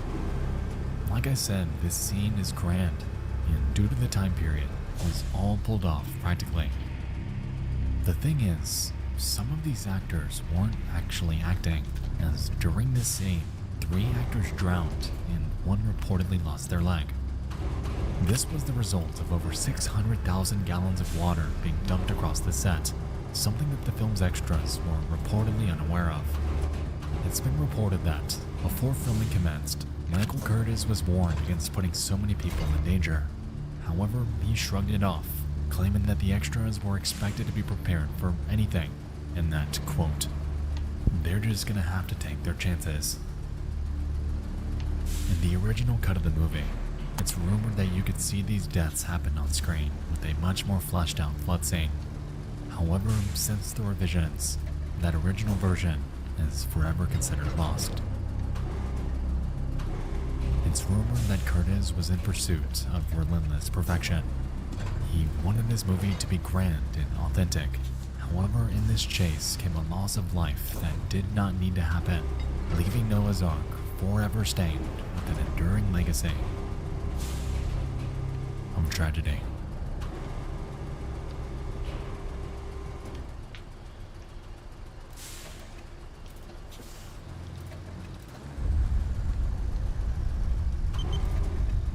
Searching for a website, a window to the world, got to get online. Take the spin, now you're in with the techno set. You're going surfing on the internet.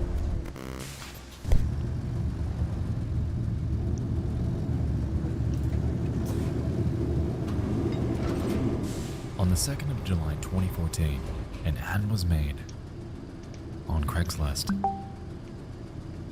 It came from an 18-year-old girl named Brooke Slocum, and was but a simple request for cash. I need $50 by 3:30 p.m. today. I can pay you back later tonight, but I need gas and some mess quick. Everyone has bronchitis at my house and I do not want to get sick. I'm 8 months pregnant and my lungs are all squished as is. If you could help, me and my daughter will greatly appreciate it. This post remained untouched for 10 days.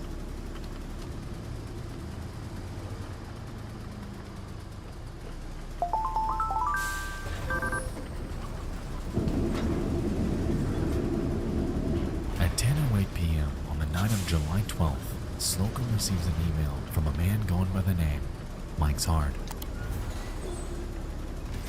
I can host, what are you thinking? I'm 25. This was a reply to other, separate ads that Brooke made around the same time period, in which she would solicit sex for money. According to her friends, it wasn't willingly, as her then boyfriend, 25-year-old Charles,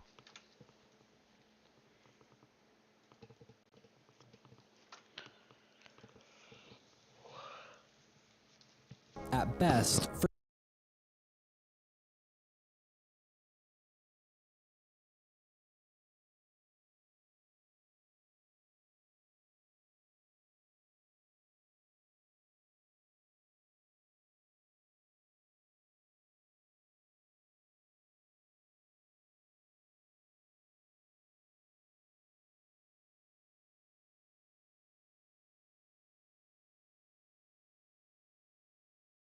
New merch available at horses.land. One of the most prevailing cultural notions of our time, perhaps of any time, is that the individual is torn between good